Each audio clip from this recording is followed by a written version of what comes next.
ഒരുമിച്ച് കൂടലൊക്കെ അവൻ്റെ ഇഷ്ടപ്പെട്ട പ്രവർത്തനമായി നമ്മിൽ നിന്ന് കബൂൽ ചെയ്യുമാറാകട്ടെ. പരിശുദ്ധ യാസീനിലെ 3 ആയത്തുകളാണ് നമ്മൾ ഓതി വച്ചിരുന്നത്. ശേഷമുള്ള ആയത്തുകളിലേക്ക് ചെറിയ രീതിയിൽ ഒന്ന് കണ്ണോടിച്ച് നോക്കുകയാണ്. ബിസ്മില്ലാഹിർ റഹ്മാനിർ റഹീം. എല്ലാവരും ഒപ്പം ഓതിയാൽ വളരെ സന്തോഷമാണ്. അഊദു ബില്ലാഹി മിനശ് ശൈത്വാനിർ റജീം. ബിസ്മില്ലാഹിർ റഹ്മാനിർ റഹീം. تنزيل العزيز الرحيم لتنذر قوما ما أنذر آباؤهم فهم غافلون لقد حق القول على أكثرهم فهم لا يؤمنون صدق الله. യാസീൻ സൂറത്തിലെ ആദ്യ ആയത്തിൽ അർത്ഥമൊക്കെ എല്ലാവരും ഓർമ്മല്ലേ? മറന്നു പോകുന്നുണ്ടോ? യാസീൻ വൽ ഖുർആനിൽ ഹക്കീം ഇന്നക ലമിനൽ മുർസലീൻ. തങ്ങളെക്കുറിച്ച് തങ്ങൾ പ്രവാചകന്മാരിൽ പെട്ടവരാണ് എന്ന് സത്യം ചെയ്ത് പറഞ്ഞിട്ട് അല്ലാഹു തആല ഓർമ്മപ്പെടുത്തുകയാണ്. തൻസീൽ അൽ അസീസ് റഹീം. ഈ പരിശുദ്ധമാക്കപ്പെട്ട ഖുർആൻ തൻസീൽ അൽ അസീസ് റഹീം, അസീസും റഹീമുമായ റബ്ബിൻ്റെ അവതരണമാണ്.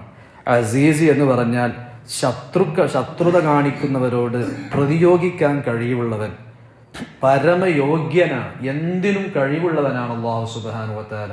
അതുകൊണ്ട് തന്നെയാണ് മഹാനരാകുന്ന യൂനുസ് നബി അലൈഹി സ്വലാത്തു വസ്സലാമിൻ്റെ ജനങ്ങൾ യൂനുസ് നബി അലൈഹി സ്വലാത്തു വസ്സലാം പറഞ്ഞത് കേൾക്കാതിരുന്നപ്പോൾ നാട് വിട്ടുപോവുകയാണ് മഹാനരാകുന്ന യൂനുസ് നബി.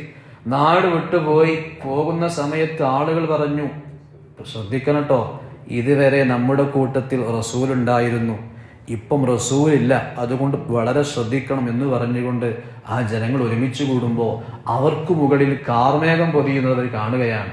ഇരിക്കട്ടെ, അങ്ങനെ അവസാനം അവരെല്ലാവരും തൗബ ചെയ്യാൻ വേണ്ടി റെഡിയായപ്പോൾ പരിശുദ്ധ ഖുർആനിൽ അല്ലാഹു സുബ്ഹാനഹു വ തആല പഠിപ്പിക്കുന്നുണ്ട്, ലോകത്ത് ഒരു സമുദായം മുഴുവനായിട്ട് അംഗീകരിച്ചത് മഹാനരാകുന്ന യൂനുസ് നബിയുടെ സമുദായം മാത്രമാണ്. മറ്റൊരു പ്രവാചകന്റെ സമുദായം എല്ലാവരും കൂടെ ആ പ്രവാചകൻ അംഗീകരിച്ചതായിട്ട് ലോകത്തില്ല എന്ന് പരിശുദ്ധ ഖുർആൻ നമ്മൾ ഓർമ്മപ്പെടുത്തുന്നുണ്ട്. അതുകൊണ്ട് ഖുർആൻ പഠിപ്പിച്ച അല്ലാഹു തആല ഓർമ്മപ്പെടുത്തിയ കാര്യങ്ങളോട് എതിര് പ്രവർത്തിക്കുന്നവരാണോ നിങ്ങളോട് എതിരിടാൻ എന്നെ കൊണ്ട് കഴിയും എന്നാണ് ഈ ഖുർആൻ ഓർമ്മപ്പെടുത്തുന്നത്. അതേ സമയത്ത് റഹീമുമാണ്, കരുണക്കടലായ റബ്ബ്, കരുണക്കടലും അതുപോലെ യോഗ്യനുമായ റബ്ബിന്റെ അവതരണമാണ് എന്നാണ് പരിശുദ്ധ ഖുർആൻ 4-ാമത്തെ ആയത്തിലൂടെ ഓർമ്മപ്പെടുത്തുന്നത്. തൻസീൽ അൽ അസീസ് റഹീം, അജയ്യനുമായ കരുണക്കടലുമായ റബ്ബിന്റെ അവതരണമാണ് ഈ പരിശുദ്ധ ഖുർആൻ. ശേഷം പറയുകയാണ്, എന്തിനാണ് ഇങ്ങനെയൊക്കെ നമ്മൾ നൽകിയിട്ടുള്ളത്? ലിതുൻദിറ ഖൗമൻ മാ ഉൻദിറ ആബാഉഹും ഫഹും ഗാഫിലൂൻ. എന്തിനു വേണ്ടിയിട്ടാണ്? നൽകപ്പെട്ട ആള് വളരെ റസൂലാണ്. നൽകിയ വചനങ്ങൾ കഴിഞ്ഞ ക്ലാസ്സിൽ നമ്മൾ ഓർമ്മപ്പെടുത്തി.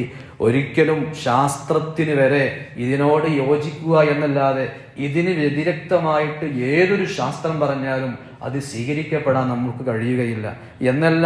ആധുനിക കാലഘട്ടത്തിലെ സയന്റിസ്റ്റുകളെല്ലാം ഇസ്ലാമിന്റെ ഓരോ പഠനങ്ങൾ പഠിച്ചുകൊണ്ടിരിക്കുമ്പോൾ അന്യൂനമാണ് എന്ന് ദിനം പ്രതി പറഞ്ഞുകൊണ്ടിരിക്കുകയാണ്. നമ്മുടെ അൽ അസ്ഹർ യൂണിവേഴ്സിറ്റിയിലൊക്കെ ഇസ്ലാമിൻ്റെ എതിരിൽ എന്തെങ്കിലും ന്യൂനതയുണ്ടോ എന്ന് നോക്കാൻ വേണ്ടിയിട്ട് സയനിസ്റ്റുകളൊക്കെ അവിടെ കണ്ണിൽ മഷി ഒഴിച്ചുകൊണ്ട് അല്ലെങ്കിൽ കണ്ണിൽ എണ്ണ ഒഴിച്ചുകൊണ്ട് പഠനം നടത്തിക്കൊണ്ടിരിക്കുകയാണ്. എന്നിട്ട് പോലും ലോകത്ത് ഇങ്ങനത്തെ ഒരു പ്രത്യയ ശാസ്ത്രം ഇല്ല എന്ന് എല്ലാവർക്കും ബോധ്യപ്പെട്ടതാണ്. ഇരിക്കട്ടെ, ഈ ഖുർആൻ എന്തിനാണ് ലോകത്തേക്ക് വന്നത്?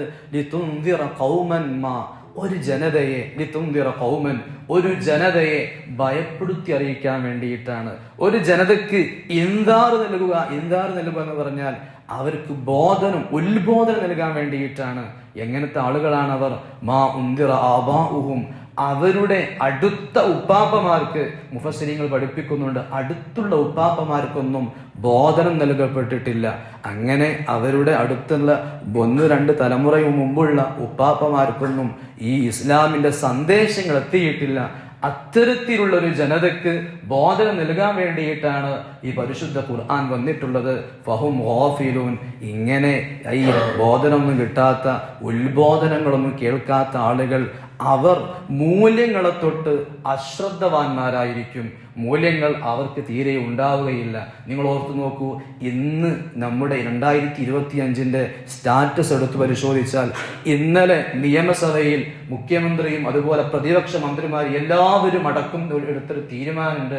സഭയുടെ പ്രവർത്തനങ്ങളൊക്കെ നിർത്തിവെച്ചിട്ട് ഒരൊറ്റ ചർച്ചയാണ് ഇന്നലെ നിയമസഭയിൽ ചെയ്തത്. എന്തിനു വേണ്ടി? ഇങ്ങനെ 2025 ജനുവരി 1 പിറന്നതു മുതൽ കൂട്ടക്കൊലകൾ നടന്നുകൊണ്ടിരിക്കുകയാണ്. എന്ത് പറ്റി ഈ ജനങ്ങൾക്ക് എന്നുള്ള പഠനമാണ് നമ്മുടെ തലപ്പത്തിരിക്കുന്ന ആളുകൾ വരെ നടത്തിക്കൊണ്ടിരിക്കുന്നതെങ്കിൽ പരിശുദ്ധ ഖുർആൻ പഠിപ്പിക്കുന്നുണ്ട്. ഈ മൂല്യങ്ങൾ തിരിച്ചറിയാതിരിക്കൽ, ഇത്തരത്തിലുള്ള അള്ളാഹുവിന്റെ ബോധനങ്ങൾ, ഉത്ബോധനങ്ങൾ കിട്ടാത്ത ആളുകൾക്കാണ്. നിങ്ങൾ ഓർത്തു നോക്കൂ, നമ്മുടെ കൂട്ടുകാർക്ക്, ചെറിയ പിഞ്ചോമന മക്കൾക്ക് ബോധനങ്ങളൊന്നും കേൾക്കാൻ സമയം കിട്ടുന്നില്ല. അവരെങ്ങാനും ഒരു അഴീക്കോട് ഒരു കുഞ്ഞാപ്പോ അങ്ങനത്തെ ആളുകൾ വരുവാണെങ്കിൽ അല്ലെ, അവിടെ ആളുകൾ തടിച്ചുകൂടുന്നു. കാരണം എന്താണ്? അവർക്ക് ഈ ഖുർആൻ അറിയാത്തത് കൊണ്ടാണ്. ഈ ഖുർആനെ കേൾക്കാൻ വന്ന് നബിതങ്ങളിലേക്ക് ഖുർആൻ ഇറങ്ങിയ സമയത്ത് വലീദ് ബിൻ മുഗീറ വരെ വന്നുകൊണ്ട്, സാക്ഷാൽ വലീദ് ബിൻ മുഗീറ വന്നുകൊണ്ട് വരെ പറഞ്ഞിട്ടുണ്ട്, ഇന്ന ലിഹാദൽ ഖുർആനി ലഹലാവ, ഈ ആയത്തുകൾക്ക്, ഈ പാരായണം ചെയ്യപ്പെട്ട ആയത്തുകൾക്ക് ലഹലാവ, വല്ലാത്തൊരു മാധുര്യമുണ്ട് എന്നുള്ള തുടങ്ങിയ വരികൾ അദ്ദേഹം വരെ പറഞ്ഞിരുന്നു. എങ്കിൽ പ്രിയപ്പെട്ടവരെ, ഇതൊന്നും, ഈ ബോധനം, ഉത്ബോധനം കിട്ടാത്ത ആളുകളാണ് ഇങ്ങനെ മൂല്യങ്ങളെ തൊട്ട് തിരിഞ്ഞു കളയുക എന്നാണ് പരിശുദ്ധ ഖുർആൻ പഠിപ്പിക്കുന്നത്. ഇത് കേട്ട അവസാനത്തെ, നമ്മൾ ഇന്നത്തെ ചർച്ച ചെയ്യുന്ന അവസാനത്തെ ആയത്തിലൂടെ ഓർമ്മപ്പെടുത്തുന്നുണ്ട്, തങ്ങളെ ഈ നൽകിയത് അള്ളാഹുവിന്റെ വചനങ്ങളാണ്. സൃഷ്ടിച്ച് പരിപാലിച്ചു കൊണ്ടിരിക്കുന്ന ലോക അണ്ടഘടകങ്ങളെല്ലാം സൃഷ്ടിച്ചവന്റെ വാക്കുകളാണ്. അതേപോലെ തന്ന ആളും കുഴപ്പമില്ല, പറയുന്ന ആളും കുഴപ്പമില്ല, പറഞ്ഞ കിതാബും കുഴപ്പമില്ല എന്ന് കരുതിയിട്ട് ആളുകളെല്ലാം കൂടെ ഈ ഇസ്ലാമിലേക്ക് കടന്നു വരുമെന്ന് നിങ്ങൾ വിചാരിക്കണ്ട. അല്ലെ, ഇതുവരെ ഉത്ബോധനം കിട്ടാത്തത് കൊണ്ടായിരുന്നു, പ്രബോധനമൊന്നും കേൾക്കാത്തത് കൊണ്ടായിരുന്നു ഇവർ കേടുവന്നത് എന്നൊക്കെ പറഞ്ഞിട്ട് ഖുർആൻ പറയാണ്. പിന്നെ സംഗതിക്ക് ശരിയാണ്, പ്രബോധനം കിട്ടാത്തത് കൊണ്ടാണ് അവർ കുറെ ആൾക്കാർ കണ്ട് മൂല്യങ്ങളൊന്നും ചിന്തിക്കാതിരുന്നത്. അതുകൊണ്ട് തന്നെ ഇനി അവരിലേക്ക് തിരിഞ്ഞ് പ്രബോധനത്തിന് വേണ്ടി പോകുമ്പോൾ എല്ലാവരും നല്ല പൂമാലകൾ ഇട്ടുകൊണ്ട് സ്വീകരിക്കുമെന്ന് തങ്ങൾ വിചാരിക്കേണ്ടതില്ല. അതുകൊണ്ടാണ് പരിശുദ്ധ ഖുർആൻ അടുത്ത ആയത്തിൽ കൂടെ ഓർമ്മപ്പെടുത്തുന്നുണ്ട്.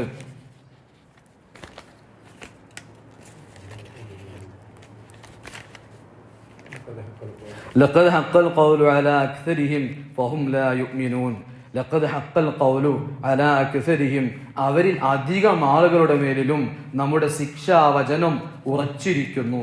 അല്ലാഹു സുബ്ഹാൻ തീർച്ചയായും ശിക്ഷാവചനം സ്ഥിരമായി അവരുടെ മേൽ ഉറച്ചിരിക്കുന്നു. അതുകൊണ്ടാണ് അതുകൊണ്ട് ഫഹും ലാ യുഅ്മിനൂൻ, അക്സറുഹും ലാ യുഅ്മിനൂൻ, അവരിൽ അധികം ആളുകളും ഈ പരിശുദ്ധമാക്കപ്പെട്ട ദിവ്യബോധനത്തിൽ ഉൾക്കൊള്ളുകയില്ല എന്ന് പരിശുദ്ധ ഖുർആൻ നമ്മെ ഓർമ്മപ്പെടുത്തുകയാണ്. കാരണം പരിശുദ്ധ ഖുർആൻ അവരിൽ അധികം ആളുകളുടെ മേലിലും നമ്മുടെ ശിക്ഷാവചനം ഉറച്ചിരിട്ടുണ്ട്. പരിശുദ്ധ ഖുർആൻ തന്നെ മറ്റൊരു സ്ഥലത്ത് പഠിപ്പിക്കുന്നുണ്ട്,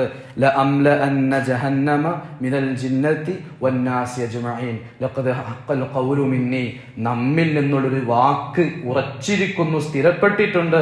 അത് എന്താണ് ആ വാക്ക്? ജഹന്നം, ജഹന്നമാകുന്ന നരകത്തെ നാം നിറക്കുക തന്നെ ചെയ്യും. മിനൽ ജിന്നത്തി വന്നാസി അജ്മഈൻ, ജിന്നുവർഗത്തിൽപ്പെട്ട മനുഷ്യവർഗത്തിൽപ്പെട്ട ബഹുഭൂരിപക്ഷം ആളുകളെയും ഉൾക്കൊള്ളിച്ചു കൊണ്ടായിരിക്കും ജഹന്നമ് നടക്കുക. അങ്ങനെ നടക്കുന്നത് കൊണ്ട് തന്നെ കുറെ ആൾക്കാരോട് ഇതൊന്നും വയലു പറഞ്ഞാല് അതിങ്ങനെ കേൾക്കും, ആയിക്കൂടെ അങ്ങോട്ട് വിടും എന്നതേ ഉണ്ടാവുള്ളൂ എന്ന് പരിശുദ്ധ ഖുർആൻ നമ്മോട് ഓർമ്മപ്പെടുത്തുകയാണ്. അതുകൊണ്ട് പ്രിയപ്പെട്ട മുഅ്മിനീങ്ങളോട് നമ്മൾ ഇത്തരം ഈ മൂല്യങ്ങളെ തൊട്ട് തിരിഞ്ഞു കളയുന്ന ആളുകൾ ആയിത്തീരാതിരിക്കാൻ വേണ്ടിയിട്ട് ഇടയ്ക്കിടയ്ക്ക് പരിശുദ്ധ ഖുർആനിന്റെ ബോധനങ്ങൾ നമ്മിലേക്ക് എത്തണം, അത് ചിന്തിക്കണം. എന്നാലാണ് നമുക്ക് മാറ്റങ്ങൾ ഉണ്ടാക്കാൻ സാധിക്കുക. അല്ലാഹു സുബ്ഹാനഹു വ തആല നമ്മുടെ എല്ലാം ഹിദായത്തിൽ അടിയുറപ്പിച്ച് തരുമാറാകട്ടെ. എവിടെയെങ്കിലും പാളിച്ച പറ്റിയിട്ടുണ്ടെങ്കിൽ അല്ലാഹു സുബ്ഹാനഹു വ തആല അതൊക്കെ അഫ്വ് ചെയ്തുകൊണ്ട് നമുക്ക് വിട്ടുപുറത്ത് തരുമാറാകട്ടെ. ആരാണ് ആ നരകത്തിൽ കടക്കുക എന്ന് പരിശുദ്ധ ഖുർആൻ തന്നെ ഓർമ്മപ്പെടുത്തുന്നുണ്ട്. ലഅംല അന്ന ജഹന്നമ മിൻക വമിമ്മൻ തബിഅക്, ആ ജഹന്നമിലേക്ക് പ്രവേശിക്കുന്ന ആളുകൾ ആരാണ്? പിശാചിനോട് പറയാണ്, അത് ജഹന്നമിങ്ക, നിന്നെ കൊണ്ട് നാം നരകം നിറക്കും കേട്ടോ. മാത്രമല്ല വമിമ്മൻ തബിഅക്, നിന്നെ ഫോളോ ചെയ്തുകൊണ്ട് ആരെല്ലാം ഉണ്ട് അവരെയും കൂടെയാണ് ആ നരകത്തിൽ നിറക്കുക എന്ന് പരിശുദ്ധ ഖുർആൻ നമ്മോട് ഓർമ്മപ്പെടുത്തുന്നുണ്ട്. അതുകൊണ്ട് പിശാചിന്റെ പ്രേരണതയിൽ വശംവദരാകാതെ അതിൽ നിന്ന് പിന്തിരിഞ്ഞുകൊണ്ട് പരിശുദ്ധ ഇസ്ലാം പഠിപ്പിച്ച, ഖുർആൻ പഠിപ്പിച്ചിട്ടുള്ള മൂല്യങ്ങളോട് നാം ചേർന്നൊരുങ്ങി നിൽക്കണം എന്നീ സമയത്ത് ഓർമ്മപ്പെടുത്തുകയാണ്. അല്ലാഹു സുബ്ഹാനഹു വ തആല അത്തരം ഭാഗ്യവാന്മാരിൽ നമ്മയെല്ലാം ഉൾപ്പെടുത്തി അനുഗ്രഹിക്കുമാറാകട്ടെ. നമ്മുടെ പാപങ്ങളെല്ലാം അല്ലാഹു സുബ്ഹാനഹു വ തആല പുറത്തു തരുമാറാകട്ടെ. നമ്മുടെ ഈ പരിശുദ്ധ ഖുർആനിന്റെ ചർച്ച പൂർണ്ണമാണെന്ന് പറയാൻ കഴിയുകയില്ല. മുഫസ്സിരീങ്ങൾ പറഞ്ഞതൊക്കെ പരിധി നോക്കിയിട്ട് ഒരു 2-3 മണിക്കൂറിന്റെ പ്രയത്നം കൊണ്ട് ഉണ്ടാക്കിയ ചെറിയൊരു അവതരണം മാത്രമാണ്. അല്ലാഹു സുബ്ഹാനഹു വ തആല നമ്മുടെ പ്രവർത്തനങ്ങളൊക്കെ സ്വീകരിക്കുമാറാകട്ടെ.